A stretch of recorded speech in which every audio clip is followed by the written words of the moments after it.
시어머니가 갑자기 저를 부르더니 죽기 전에 털어놓고 싶은 이야기가 있다고 하시더라고요. 그런데 그 순간 시어머니 입에서 나온 말은 내가 내 시아버지와 결혼하기 전에 다른 사람의 아이를 가졌었어. 안녕하세요, 여러분. 반편지 인생극장의 윤지혜입니다. 하루의 끝, 누군가의 진심이 담긴 반편지를 열어봅니다. 제보 사연을 각색하여 전해드리는 실화 기반 감성극장입니다. 오늘은 정말 특별한 사연을 준비했습니다. 마음이 복잡한 며느리님이 보내주신 이야기인데요. 40년 동안 숨겨온 한 시어머니의 비밀에 관한 이야기입니다. 방금 들으신 그 충격적인 고백, 과연 이 가족에게 무슨 일이 일어난 걸까요? 마음 편히 기대어 지금부터 오늘의 반편지 함께 들어볼까요?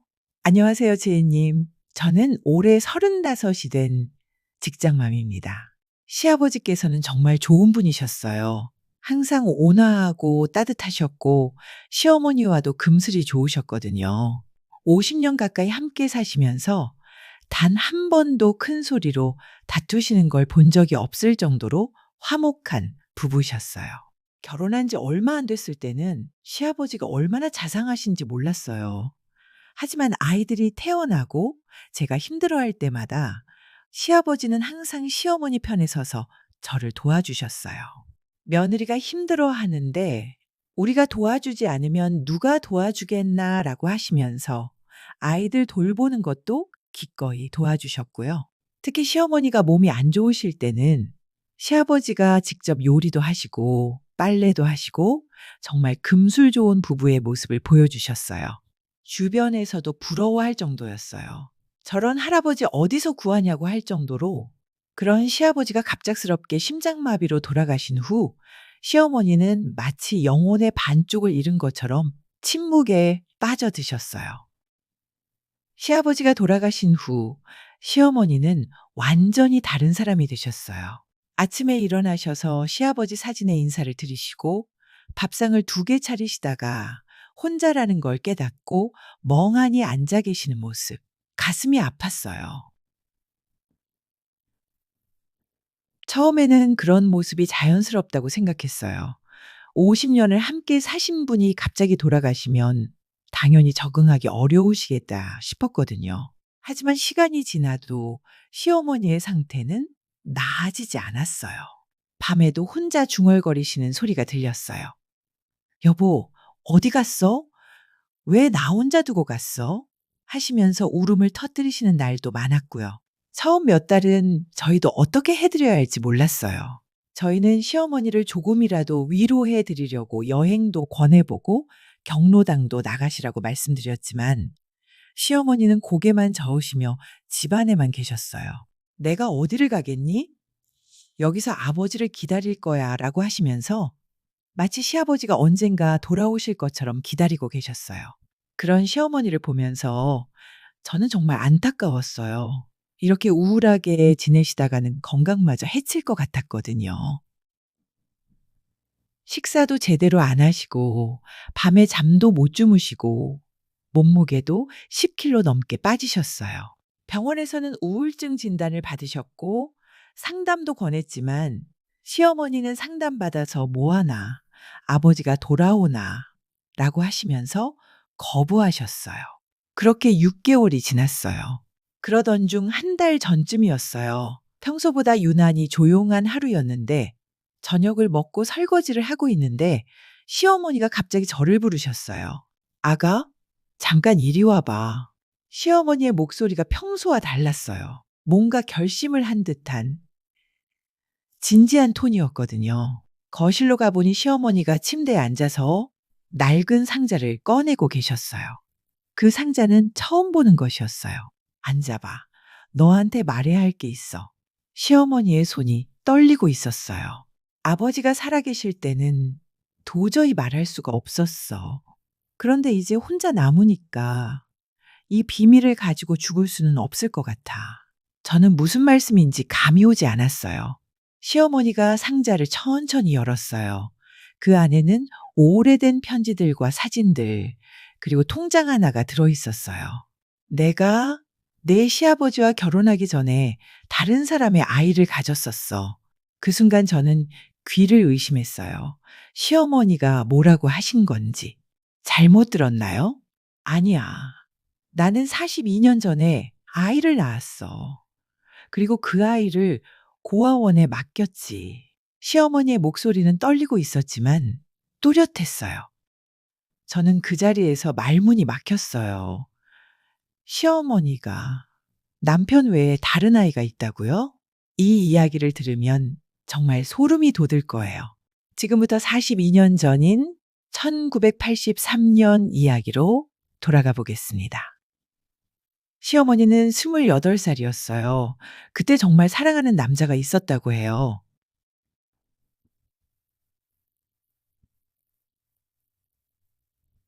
대학교 선배였는데 법학과에 다니는 정말 훌륭한 분이었다고 하시더라고요. 졸업하면 결혼하기로 약속까지 했었대요.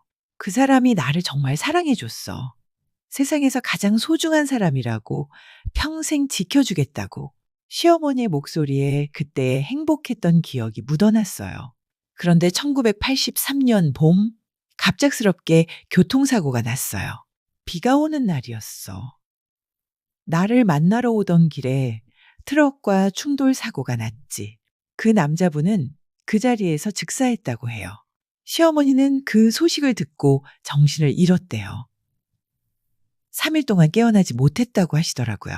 깨어났을 때 내 인생이 끝났다는 걸 알았어. 내가 사랑한 사람이, 나와 결혼하기로 한 사람이 영원히 떠났다는 걸. 그런데 더 큰 충격이 기다리고 있었어요. 장례식을 치른 지 한 달 후, 시어머니는 자신이 임신했다는 걸 알게 됐어요. 처음에는 믿고 싶지 않았어. 그 사람이 없는데 아이가 있다는 게 어떻게 받아들일 수 있겠어. 1983년이라는 시대적 배경을 생각해 보면 미혼모가 된다는 건 정말 큰일이었어요. 가족들은 모두 반대했어요. 특히 시어머니의 아버지, 그러니까 남편의 외할아버지는 크게 화를 내셨다고 해요. 집안 망신이다. 당장 없애라고 하시면서 시어머니를 집에서 쫓아내시기까지 했다고 하더라고요. 그때 시어머니는 정말 막막했다고 해요. 사랑하는 사람은 죽고 가족들은 등을 돌리고 혼자서 아이를 키워야 한다는 현실. 매일 밤 울었어. 차라리 나도 그 사람 따라 죽을까 생각도 했지. 하지만 뱃속의 아이 때문에 그럴 수도 없었어요. 그래도 이 아이는 내가 사랑한 사람의 아이잖아. 마지막 흔적이잖아. 시어머니는 결국 혼자서 아이를 낳기로 결심했어요. 시어머니는 서울 외곽의 작은 원룸에서 혼자 지내시면서 임신 기간을 보냈어요. 가족들의 도움도 받을 수 없고 돈도 넉넉하지 않았기 때문에 정말 힘든 시간이었다고 해요. 배가 불러올수록 그 사람이 더 그리웠어. 당신이 살아있었다면 얼마나 기뻐했을까 생각하면서 그 작은 원룸에서 시어머니는 혼자 모든 걸 감당해야 했어요. 병원 검진도 혼자, 출산 준비도 혼자. 다른 임산부들은 남편과 함께 오는데 시어머니는 항상 혼자였어요. 임신 중에도 아르바이트를 해야 했어요. 식당에서 설거지도 하고 청소도 하고 배가 부른 상태로 일하는 게 얼마나 힘들었을까요? 다른 사람들 눈치도 봐야 했어. 결혼 반지도 안 끼고 임신을 했네 하는 시선들. 특히 힘들었던 건 병원에 갈 때였다고 해요. 의사 선생님 보호자는 어디 계세요? 라고 물어볼 때마다 어떻게 설명해야 할지 모르겠더라고 하시더라고요. 임신 7개월쯤 되었을 때는 정말 위험한 순간도 있었어요. 갑자기 배가 아파서 응급실에 실려갔는데 혼자라서 더욱 무서웠다고 해요. 이 아이마저 잃으면 어떡하지 하는 생각에 정말 절망적이었다고. 다행히 아이는 무사했지만 그때부터 시어머니는 더욱 조심하셨어요. 이 아이만큼은 꼭 건강하게 낳아야겠다고 다짐하시면서 드디어 1983년 12월 아이가 태어났어요. 아들이었어요. 처음 아이를 안았을 때 정말 기뻤어. 그 사람과 닮은 모습을 보니까 마치 그 사람이 돌아온 것 같았어. 하지만 기쁨과 동시에 막막함도 밀려왔어요. 이제부터가 진짜 시작이라는 걸 알았거든요. 아이 이름은 김준호라고 지었어요. 아버지의 성을 따서. 하지만 기쁨도 잠시, 현실은 냉혹했어요. 혼자서 아이를 키우면서 일도 해야 하는데 그게 어디 쉬운 일인가요? 아이가 울면 나도 같이 울었어. 어떻게 해야 할지 정말 모르겠더라고. 돈도 부족했어요. 분유값, 기저귀값, 아이에게 필요한 것들이 이렇게 많은지 그때 처음 알았다고 해요. 그렇게 2달을 버텼어요. 하지만 한계가 있었어요. 아이가 자꾸 아프는 거야. 내가 제대로 돌봐주지 못해서. 감기도 자주 걸리고 열도 자주 나고 병원비도 만만치 않았어요. 그때마다 시어머니는 내가 이 아이를 제대로 키울 수 있을까 하는 의구심이 들었다고 해요. 그리고 무엇보다 아이에게 아버지가 없다는 게 마음이 아팠어. 이 아이가 자라면서 아빠는 어디 있어요? 라고 물을 텐데. 결국 시어머니는 어려운 결정을 내렸어요. 아이를 위해서라도 더 좋은 환경에서 키워질 수 있도록 해야겠다고 생각했어. 1984년 2월, 아이가 생후 2달이 되던 날이었어요. 시어머니는 서울에 있는 한 고아원을 찾아갔어요. 그날이 내 인생에서 가장 힘든 날이었어. 원장님을 만나서 사정을 설명했어요. 아이의 아버지가 돌아가셨고 혼자서 키우기 어려운 상황이라고. 원장님이 물어보시더라고. 정말 맡기실 거냐? 나중에 후회하지 않겠느냐고. 시어머니는 그때 정말 많이 고민했다고 해요. 아이를 내 품에 안고 있는데 어떻게 다른 사람한테 맡긴다는 말을 할 수 있겠어. 하지만 아이의 미래를 생각하면 그게 맞는 선택이라고 생각했어요. 이 아이가 좋은 가정에 입양되어서 진짜 부모님의 사랑을 받으면서 자랐으면 좋겠다고. 서류를 작성하는 동안 시어머니는 계속 눈물을 흘렸다고 해요. 아이 이름을 적고 생년월일을 적고 특이사항을 적는데 마치 아이와 이별하는 것 같았다고. 마지막에 아이를 원장님께 넘겨드릴 때가 가장 힘들었어. 아이는 시어머니 품에서 안온하게 자고 있었어요. 앞으로 어떤 일이 벌어질지도 모르고 엄마가 미안하다. 엄마가 너를 제대로 지켜주지 못해서 하면서 마지막 인사를 했어. 고아원을 나오는 길에 시어머니는 몇 번이나 뒤돌아봤다고 해요. 정말 이게 맞는 선택인지. 집에 돌아와서는 일주일 동안 아무것도 못했어. 밥도 못 먹고 잠도 못 자고 계속 아이 생각만 했어. 하지만 돌이킬 수는 없었어요. 이미 결정한 일이고 아이를 위한 선택이라고 스스로를 달랬어요. 고아원과의 연락 과정도 정말 눈물겨웠어요. 아이를 고아원에 맡긴 후 1달쯤 지났을 때 시어머니는 견딜 수가 없었어요. 원장님께 전화를 드려서 아이가 어떻게 지내는지 물어봤어요. 처음에는 원장님이 단호하게 거절하셨다고 해요. 아이를 위해서라도 연락하지 말라고. 하지만 시어머니는 포기할 수 없었어요. 1달에 1번씩 고아원에 편지를 보냈다고 해요. 그때마다 답장은 오지 않았지만 1년 동안 그렇게 편지를 보내니까 원장님이 마음을 바꾸시더라고요. 이렇게 끈질기게 아이를 걱정하는 친모는 처음 본다고 하시면서 다만 조건이 있다고 하셨어요. 조건은 절대 아이 앞에 나타나지 말 것, 그리고 아이가 성인이 될 때까지 기다릴 것이었어요. 시어머니는 물론 약속했다고 해요. 그 아이의 인생에 방해가 되고 싶지 않았거든요. 그렇게 시작된 40년간의 지켜보기였어요. 처음에는 1년에 1번씩 아이의 근황을 알려주셨대요. 사진 1장, 성적표 1장씩. 그 편지를 받는 날이면 온종일 그것만 보고 또 봤다고 해요. 40년 동안의 지켜보기. 정말 가슴 아픈 순간들이 많았어요. 아들의 7살 되던 해초등학교 입학식 사진을 받았을 때 다른 아이들은 부모님과 함께 찍은 사진인데 아들은 혼자 새 옷을 입고 서 있었어요. 시어머니는 그 사진을 보고 하루 종일 우셨다고 해요. 중학교 때는 성적표를 보내주셨는데 전교 2등이라는 좋은 성적이었지만 학부모 연락처란에는 고아원 전화번호가 적혀 있었어요. 다른 아이들은 엄마가 학교에 와서 선생님과 상담도 하고 칭찬도 받을 텐데 하시면서 마음 아파하셨다고 해요. 고등학교 3학년 때는 특별한 편지가 왔어요. 아들의 의대 진학을 꿈꾸며 열심히 공부하고 있다는 원장님의 편지였어요. 이 아이가 의사가 되어서 아픈 아이들을 치료하고 싶다고 말하는 걸 보면 정말 착한 아이로 자랐구나 싶습니다.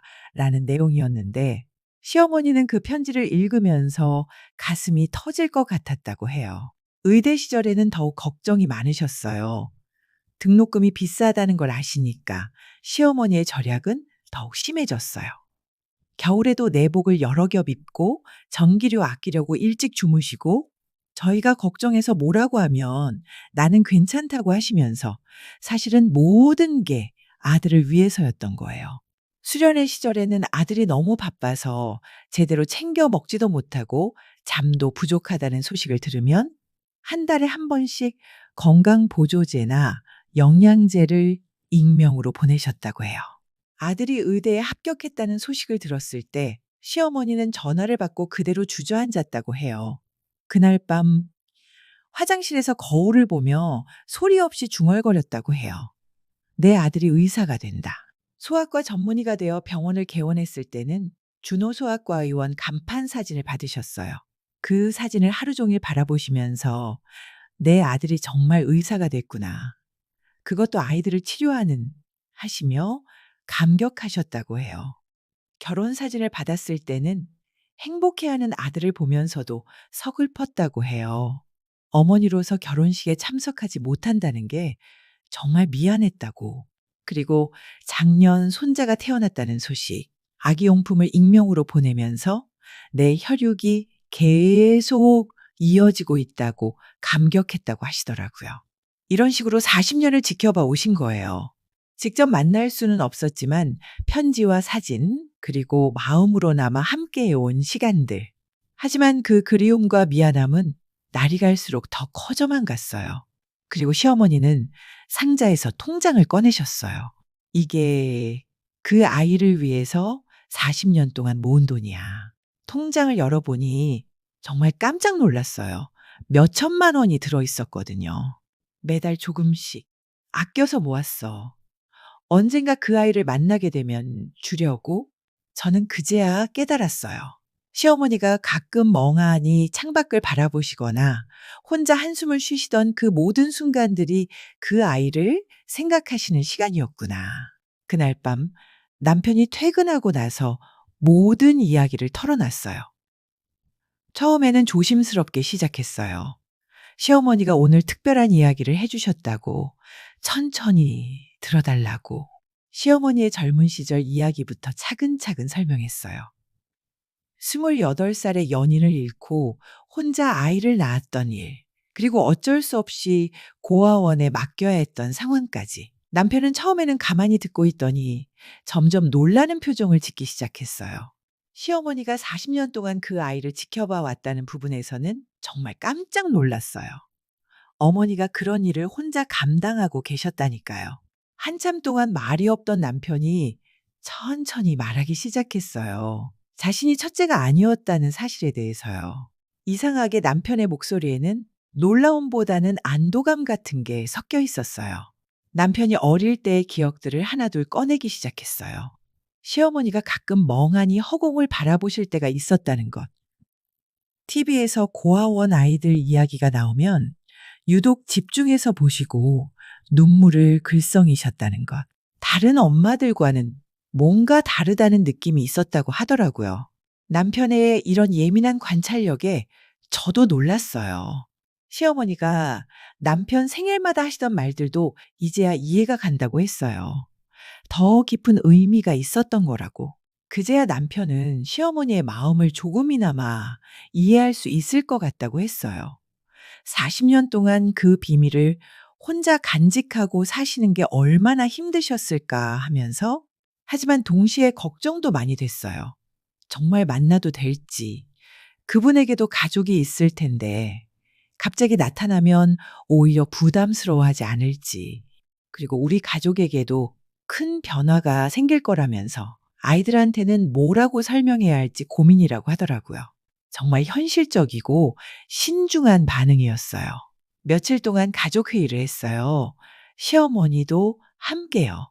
결론적으로는 한번 만나보자는 쪽으로 의견이 모아졌어요. 시어머니의 평생 소원이기도 하고 김준호 씨에게도 자신의 뿌리를 알 권리가 있다고 생각했거든요. 고민 끝에 고아원을 통해서 먼저 연락을 해보기로 했어요. 갑작스럽게 접근하는 것보다는 원장님을 통해 상황을 설명하고 김준호 씨의 의견을 먼저 들어보자고 했거든요. 그런데 고아원 원장님께 연락을 드렸더니 뜻밖의 이야기를 들었어요. 사실은 김준호 씨가 얼마 전부터 생모를 찾고 계시거든요. 그 말을 듣는 순간 정말 놀랐어요. 우리가 김준호 씨를 찾고 있는 동안 김준호 씨도 시어머니를 찾고 있었던 거예요. 원장님 말씀으로는 김준호 씨가 최근 들어 자주 연락을 주셨다고 해요. 혹시 자신의 생모에 대한 정보가 있는지, 만날 방법이 없는지 계속 문의하셨다고. 원장님이 말씀하시길 김준호 씨가 최근에 아들이 태어나면서 더욱 어머니가 그리워졌다고 하더라고요. 원장님은 흔쾌히 중간 역할을 해주시겠다고 하셨어요. 그리고 며칠 후 김준호 씨도 간절히 만나보고 싶다는 연락이 왔어요. 40년 만에 만남이 성사된 거예요. 만날 장소는 고아원 상담실로 정했어요. 김준호 씨에게는 의미 있는 곳이고 시어머니에게도 추억이 깃든 곳이니까요. 그날 아침 시어머니는 새벽부터 일어나서 준비를 하셨어요. 40년 만에 아들을 만난다는 생각에 잠을 못 이루셨다고 하더라고요. 뭘 입고 가야 할까? 화장은 어떻게 해야 할까? 하시면서 거울 앞에서 한참을 서 계셨어요. 저희도 긴장됐어요. 과연 어떤 분일까? 시어머니를 어떻게 받아들이실까? 고아원에 도착했을 때 김준호 씨는 이미 와서 기다리고 계셨어요. 정말 의사다운 모습이었어요. 차분하고 온화한 인상에 시어머니를 닮은 부분들이 보였어요. 특히 눈매가 시어머니와 정말 닮았어요. 그리고 손 모양도 시어머니처럼 길고 가늘었어요. 시어머니가 상담실 문을 열고 들어가시는 순간 김준호 씨가 벌떡 일어나셨어요. 두 분이 서로를 바라보는 그 순간 저도 눈물이 날 것 같았어요. 40년 만의 만남이었어요. 시어머니가 먼저 말씀하셨어요. 준호야, 엄마가 정말 미안하다. 그 순간 김준호 씨의 눈에서 눈물이 흘러내렸어요. 어머니, 정말 어머니세요? 김준호 씨도 시어머니를 향해 천천히 다가오셨어요. 그리고 시어머니를 꽉 안아드렸어요. 어머니, 저를 찾아주셔서 감사합니다. 두 분이 서로 안고 우시는 모습을 보면서 저희도 모르게 눈물이 났어요. 40년 동안 서로를 그리워했던 모자가 드디어 만난 거예요. 미안해. 정말 미안해. 엄마가 너를 지켜주지 못해서. 괜찮아요, 어머니. 어머니도 힘드셨을 거예요. 저는 잘 자랐어요. 김준호 씨가 시어머니에게 자신의 이야기를 들려주기 시작했어요. 좋은 양부모님을 만나서 사랑받으며 자랐다는 것. 의사가 되어서 아이들을 치료하고 있다는 것. 그리고 최근에 아들도 낳았다는 것. 저는 항상 궁금했어요. 제 생모가 어떤 분일지, 왜 저를 고아원에 맡기셨을지. 하지만 원망한 적은 없어요. 분명히 어쩔 수 없는 사정이 있으셨을 거라고 생각했거든요. 김준호 씨의 말을 들으면서 시어머니는 계속 우셨어요. 내가 이렇게 훌륭하게 자라줘서 정말 고마워. 그리고 시어머니가 40년 동안 준비해온 것들을 꺼내셨어요. 먼저 통장을 건네주셨어요. 이건 내가 태어날 때부터 40년 동안 모은 돈이야. 네가 필요할 때 쓰라고. 김준호 씨는 통장을 받으면서 또 눈물을 흘렸어요. 어머니가 저를 위해서 이런 걸 준비해 주셨다니. 그리고 시어머니가 40년 동안 받아온 편지들과 사진들도 보여주셨어요. 김준호 씨의 어릴 때 사진, 졸업사진, 성적표, 모든 걸 고이 간직하고 계셨던 거예요. 어머니가 제가 잘하는 걸 이렇게 지켜보고 계셨다니. 김준호 씨도 자신이 준비해온 것을 꺼냈어요. 가족 사진이었어요. 아내와 갓 태어난 아들과 함께 찍은 어머니, 이게 제 가족이에요. 그리고 어머니의 손자예요. 시어머니가 손자 사진을 보시면서 정말 기뻐하셨어요. 내 손자, 정말 예쁘다. 엄마 닮았구나. 그 순간 김준호 씨가 시어머니께 제안하셨어요. 어머니, 저희 집에 한 번 오시지 않으실래요? 손자도 보시고 제 가족들도 소개해드리고 싶어요. 시어머니는 정말 기뻐하셨어요. 하지만 동시에 걱정도 되시는 것 같았어요. 내가 가면 너희 가족들에게 부담이 되지 않을까? 전혀요, 어머니. 제 아내도 어머니를 뵙고 싶어 해요. 그리고 아들에게도 진짜 할머니를 소개해주고 싶어요. 그 후로 우리 가족에게는 정말 큰 변화가 생겼어요. 김준호 씨와 시어머니는 정기적으로 만나기 시작하셨어요. 한 달에 2번 정도씩. 처음 몇 번의 만남은 정말 조심스러웠어요. 40년의 공백을 어떻게 메워야 할지, 서로 어떤 이야기를 해야 할지 모르겠더라고요. 하지만 시간이 지나면서 두 분은 정말 가까워지셨어요. 김준호 씨가 어릴 때의 기억들을 하나씩 들려주기 시작하셨어요. 고아원에서의 생활, 양부모님과의 만남, 학창시절 이야기들. 어릴 때는 왜 저만 부모님이 없을까 하는 생각을 많이 했어요. 특히 어버이날 같은 날에는 카네이션을 달아드릴 분이 없어서 속상했거든요. 그런 이야기를 들을 때마다 시어머니는 눈물을 흘리셨어요. 내가 그때 옆에 있어줬어야 하는데 하시면서 김준호 씨가 시어머니를 어머니라고 부르기 시작하셨고 시어머니도 김준호 씨를 우리 큰아들이라고 부르시더라고요. 남편도 처음에는 어색해했지만 점점 김준호 씨를 형으로 받아들이기 시작했어요. 형이 의사라니 정말 자랑스럽다고 하면서요. 두 분이 처음 만났을 때는 어떤 대화를 해야 할지 몰라서 어색했는데 시간이 지나니까 정말 친한 형제가 되었어요. 김준호 씨가 남편에게 의학 지식도 알려주고 남편은 김준호 씨에게 가족 이야기들을 들려주고 김준호 씨의 가족들도 시어머니를 정말 잘 받아들여 주셨어요. 특히 김준호 씨의 아내는 시어머니를 친어머니처럼 모시더라고요. 어머니가 겪으신 고생을 생각하면 정말 대단하세요라고 하면서 진심으로 존경한다고 하시더라고요. 김준호 씨의 아내분도 처음에는 당황스러워 했대요. 갑자기 시어머니가 나타나신 거니까. 하지만 시어머니의 이야기를 듣고는 완전히 마음을 열어주셨어요. 제가 어머니 자리를 대신해서라도 잘 모시겠습니다. 라고 하시면서 정말 따뜻하게 받아주셨어요. 그리고 가장 기뻤던 건 시어머니가 손자를 만나신 일이었어요. 갓 태어난 아기를 처음 안아보시는 시어머니의 표정. 정말 행복해 보이셨어요. 내 손자. 정말 예쁘다. 건강하게만 자라다오. 아기도 신기하게 시어머니를 좋아하는 것 같았어요. 시어머니가 안으면 울음을 그치고 조용해지더라고요. 이 아이가 할머니를 알아보는 건 아닐까 하면서 시어머니가 정말 기뻐하셨어요. 시어머니는 손자를 보면서 이런 말씀도 하셨어요. 이 아이를 보니까 준호가 어릴 때 생각이 나. 정말 똑같이 생겼어. 그리고 우리 아이들에게도 새로운 삼촌이 생긴 거예요. 김준호 씨는 정말 좋은 삼촌이셨어요. 의사이시니까 아이들이 아플 때마다 조언도 해주시고 가끔 선물도 가져다 주시고 아이들도 김준호 삼촌을 정말 좋아해요. 우리 삼촌은 의사야 라고 자랑하면서 특히 큰아이는 김준호 삼촌을 보면서 의사가 되고 싶다고 하더라고요. 정말 좋은 롤 모델이 생긴 것 같아서 기뻤어요. 시어머니도 완전히 달라지셨어요. 시아버지가 돌아가신 후 우울해하시던 모습은 온데간데 없고 이제는 매일매일이 즐거워 보이세요. 내가 이렇게 행복할 줄 몰랐어. 큰아들도 만나고 손자도 생기고 특히 손자 이야기를 할 때는 정말 행복해하세요. 우리 손자가 어제 뒤집기를 했다더라. 우리 손자가 옹알이를 한다더라 하시면서 그리고 김준호 씨 가족과 우리 가족이 함께 모이는 날들도 생겼어요. 명절이나 생일 같은 특별한 날에는 다 같이 모여서 시간을 보내요. 처음에는 어색했지만 이제는 정말 한 가족이 된 것 같아요.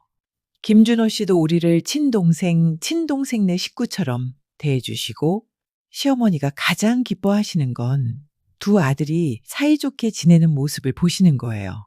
내가 평생 소원이 이거였어. 내 두 아들이 만나서 형제처럼 지내는 것. 사실 시어머니의 이야기는 여기서 끝이 아니었어요. 며칠 후 시어머니가 또 다른 상자를 꺼내셨거든요. 사실 너한테 보여주지 못한 게 또 있어. 그 상자 안에는 시어머니가 40년 동안 써온 일기장들이 가득 들어 있었어요. 매일 밤 그 아이 생각을 하면서 일기를 썼어. 오늘 준호는 뭘 하고 있을까? 건강하게 지내고 있을까? 일기장을 펼쳐보니 정말 눈물이 날 것 같았어요. 1984년 2월 15일 준호야. 엄마가 너를 고아원에 맡긴 지 이제 보름이 지났구나. 너는 잘 지내고 있니? 엄마는 매일 밤 내 생각을 해. 1987년 5월 3일 준호가 이제 4살이구나. 어린이날인데 다른 아이들은 부모님과 함께 놀이공원에 갈 텐데 우리 준호는 어떻게 보내고 있을까? 1995년 12월 25일 준호가 이제 12살 크리스마스인데 산타 할아버지께 뭘 부탁했을까? 엄마는 내가 건강하고 행복하기만 바란다. 이런 식으로 40년 동안 하루도 빠짐없이 써내려간 일기들이었어요. 그 중에서도 가장 가슴 아팠던 건 시어머니 생일날 쓴 일기였어요. 오늘은 내 생일이야. 하지만 축하해줄 사람은 아무도 없어. 준호가 있었다면 엄마 생일 축하한다고 말해줬을 텐데. 내년 생일에는 혹시 준호를 만날 수 있을까? 40년 동안 매년 생일마다 이런 일기를 쓰셨던 거예요. 그리고 가장 기뻤던 일기는 역시 김준호 씨가 의사가 됐다는 소식을 들었던 날이었어요. 준호야, 내가 의사가 됐다는 소식을 들었어. 정말 자랑스럽다. 엄마가 너를 고아원에 맡길 때 이 아이가 훌륭한 사람으로 자라기를 바란다고 기도했었는데 정말로 그렇게 됐구나. 시어머니는 이 일기장들을 김준호 씨에게도 보여주고 싶다고 하셨어요. 김준호 씨와 더 가까워지면서 김준호 씨도 저희에게 자신의 진짜 마음을 털어놓기 시작하셨어요. 사실 저도 어릴 때부터 생모에 대한 궁금증이 있었어요. 김준호 씨가 들려주신 이야기는 정말 가슴 아팠어요. 어릴 때는 다른 아이들과 다르다는 걸 몰랐대요. 양부모님이 친부모님인 줄 알고 자랐거든요. 하지만 초등학교 5학년 때 우연히 입양 서류를 발견하게 되면서 모든 걸 알게 됐다고 해요. 그날 밤 정말 충격이었어요. 내가 입양하였다니.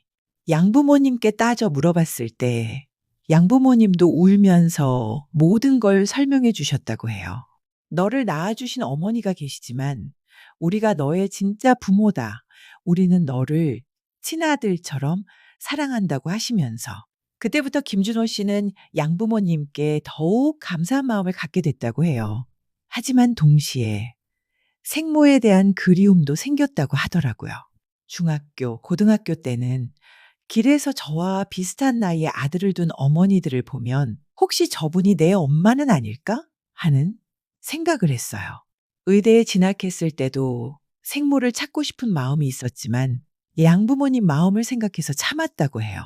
양부모님이 상처받으실까봐 차마 생모를 찾겠다는 말을 못했어요. 결혼할 때도 그런 고민이 있었대요. 아내에게 자신이 입양하라는 걸 말해야 할지 처음에는 숨기려고 했어요. 하지만 결혼은 평생의 약속인데 거짓말로 시작할 수는 없더라고요. 다행히 아내분은 그런 김준호 씨를 더욱 사랑해 주셨다고 해요. 오히려 당신이 그런 환경에서도 이렇게 훌륭하게 자란 게 대단하다고 더 존경한다고 하더라고요. 그리고 아들이 태어났을 때 김준호 씨의 생모에 대한 그리움은 더욱 커졌다고 해요. 아이를 낳고 보니까 저를 낳아주신 어머니가 어떤 마음이셨을지 조금은 알 것 같았어요. 얼마나 힘드셨을까? 얼마나 그리워하셨을까? 그래서 최근에 다시 고아원에 연락을 드리기 시작했다고 하시더라고요. 아들에게도 진짜 할머니를 소개해주고 싶었어요. 그리고 저를 낳아주신 어머니께 이제는 제가 보답할 수 있다는 걸 보여드리고 싶었고요. 김준호 씨와 더 가까워지면서 김준호 씨의 양부모님도 만나 뵙게 됐어요. 처음엔 저희도 걱정이 많았어요.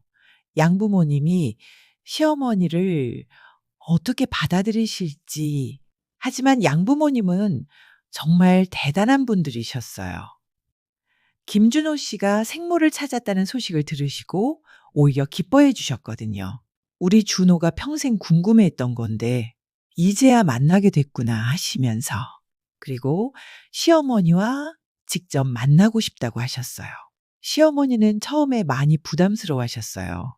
내가 어떤 면목으로 준호를 이렇게 훌륭하게 키워주신 분들을 만나겠어?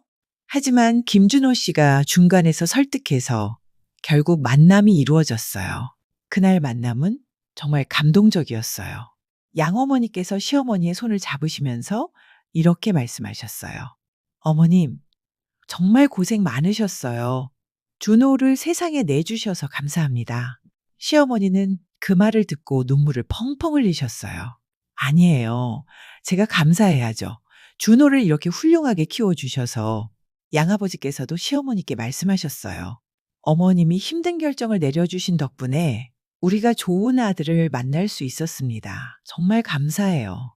두 어머니가 서로 손을 잡고 우시는 모습을 보면서 김준호 씨도 저희도 모두 눈물을 흘렸어요. 양부모님은 시어머니를 친어머니처럼 모셔드린다고 하셨어요. 이제부터는 우리가 모두 한 가족입니다. 준호를 중심으로 모두가 가족이에요. 그리고 정말 신기한 일이 벌어졌어요. 양어머니와 시어머니가 나이도 비슷하고 성격도 비슷해서 금세 친해지셨거든요. 지금은 일주일에 한 번씩 만나서 함께 시장도 보고 함께 요리도 하고 정말 친한 자매처럼 지내세요. 김준호 씨가 말하길 두 어머니가 이렇게 친하게 지내시는 걸 보면 정말 행복하다고 하시더라고요. 그리고 양부모님도 저희 가족을 친척처럼 대해주세요. 준호의 가족이니까 우리 가족이나 마찬가지라고 하시면서 명절 때는 모두 함께 모여서 지내요. 처음에는 어색했지만 이제는 정말 하나의 큰 가족이 된 것 같아요. 이 모든 일을 겪으면서 저는 정말 많은 걸 느꼈어요. 가족이라는 게 꼭 피가 섞여야만 가족이 아니구나. 마음으로 받아들이고 사랑으로 감싸 안으면 그게 진짜 가족이구나. 김준호 씨도 우리에게 이런 말씀을 하셨어요. 저는 40년 동안 혈육을 그리워했지만 이제야 알겠어요. 진짜 가족은 함께 시간을 보내고 서로를 아끼는 마음에서 만들어지는 거라는 걸. 그리고 시어머니의 40년 희생에 대해서도 많이 생각하게 됐어요. 한 여자가, 한 어머니가 자신의 아이를 위해서 40년 동안 혼자 간직해온 사랑. 그 사랑이 결국 이런 아름다운 결말을 만들어낸 거예요. 시어머니가 포기하지 않으셨기 때문에 우리가 이렇게 만날 수 있었던 거구나 생각하니까 정말 감동이었어요. 그리고 김준호 씨의 양부모님에 대해서도 존경하게 됐어요. 40년 전 고아원에서 아무것도 모르는 아기를 데려다가 이렇게 훌륭한 사람으로 키워주신 분들, 진짜 부모가 따로 있다는 걸 알고도 김준호 씨를 친아들처럼 사랑해 주신 분들, 세상에는 정말 좋은 사람들이 많구나 하는 생각이 들었어요. 그리고 무엇보다 시어머니가 이제는 정말 행복해 보이신다는 게 가장 기뻐요. 시아버지가 돌아가신 후 그렇게 우울해 하시던 분이 이제는 매일 웃음꽃이 피어 있어요. 내 인생이 이렇게 끝날 줄 알았는데 이런 선물이 기다리고 있었구나 하시면서 저희도 덩달아 행복해졌어요. 김준호 씨라는 든든한 형님도 생겼고 새로운 가족들도 생겼고 아이들에게도 좋은 경험이 된 것 같아요. 가족의 의미에 대해서, 사랑의 의미에 대해서 몸소 배우게 된 거죠. 완벽한 가족은 없습니다. 하지만 서로를 이해하고 사랑으로 받아들일 때 그보다 더 아름다운 가족은 없다고 생각해요. 시어머니가 숨겨왔던 40년의 비밀. 이제는 우리 가족 모두의 소중한 사랑 이야기가 되었습니다. 김준호 씨는 이제 우리에게 없어서는 안 될 가족이 되었어요. 형님이자 아이들의 삼촌이자 시어머니의 큰아들로서. 그리고 시어머니는 이제 진정으로 행복한 할머니가 되셨어요. 두 아들과 손자, 그리고 확장된 가족들과 함께하는 시간들이 시어머니에게는 인생의 가장 큰 선물이 된 것 같아요. 가끔 시어머니가 이런 말씀을 하세요. 내가 그때 포기했다면 이런 행복은 없었을 거야. 끝까지 기다린 보람이 있어. 그래요. 포기하지 않는 사랑, 기다리는 사랑. 그런 사랑은 결국 기적을 만들어내는 것 같아요. 40년이라는 긴 시간이 걸렸지만 결국 사랑은 승리했습니다. 그리고 우리는 모두 더 큰 가족이 되었어요. 이 이야기를 들으시는 분들도 가족의 진정한 의미에 대해서 한 번쯤 생각해 보셨으면 좋겠어요. 혈연이든 인연이든 서로를 아끼고 사랑하는 마음이 있다면 그게 바로 진짜 가족이니까요. 시어머니의 40년 비밀은 이렇게 아름다운 사랑 이야기로 끝이 났습니다. 마음이 복잡한 며느리님의 사연, 정말 깊은 여운을 남기는 이야기였습니다. 40년 동안 혼자 간직해온 시어머니의 그리움, 그 그리움이 결국 아름다운 재회로 이어진 기적 같은 이야기, 그리고 혈연을 넘어선 진정한 가족의 의미까지. 가족이란 단순히 피가 섞였다고 해서 만들어지는 것이 아니라는 걸 다시 한번 깨닫게 됩니다. 마음으로 받아들이고 사랑으로 감싸 안을 때 비로소 진짜 가족이 되는 것이 아닐까 싶습니다. 때로는 우리가 가장 힘들다고 생각하는 선택들이 나중에는 가장 의미 있는 결과를 만들어내기도 합니다. 시어머니의 40년 기다림이 그랬고 김준호 씨의 그리움이 그랬습니다. 사랑에는 정말 다양한 형태가 있다는 것을 보여준 이야기였습니다. 낳아준 사랑, 키워준 사랑, 기다려준 사랑, 그리고 받아들여준 사랑까지. 모든 사랑이 하나로 만나 아름다운 하모니를 이룬 감동적인 이야기였어요. 지금 이 순간에도 가족 때문에 고민하고 계신 분들, 완벽한 가족은 없습니다. 하지만 서로를 이해하고 받아들이려는 마음이 있다면 그것만으로도 충분히 아름다운 가족이 될 수 있습니다. 그리고 혹시 어떤 비밀을 혼자 안고 계신 분들이 계시다면 때로는 용기 내어 털어놓는 것이 모든 사람을 더 행복하게 만들 수 있다는 것을 기억해 주세요. 오늘도 반편지 인생극장과 함께 해주셔서 감사합니다. 여러분의 따뜻한 구독과 좋아요가 저에게 큰 힘이 됩니다. 댓글로 여러분의 생각을 나누어 주시거나 설명란에 이메일로 사연을 보내주시면 소중히 듣겠습니다. 다음 주에는 또 다른 감동적인 이야기로 찾아뵙겠습니다. 여러분, 오늘도 수고 많으셨습니다. 가족의 진정한 의미를 생각해 보는 하루가 되셨기를 바랍니다. 혈연이든 인연이든 서로를 아끼고 사랑하는 마음이 있다면 그게 바로 진짜 가족이니까요. 편안한 밤 되세요. 감사합니다.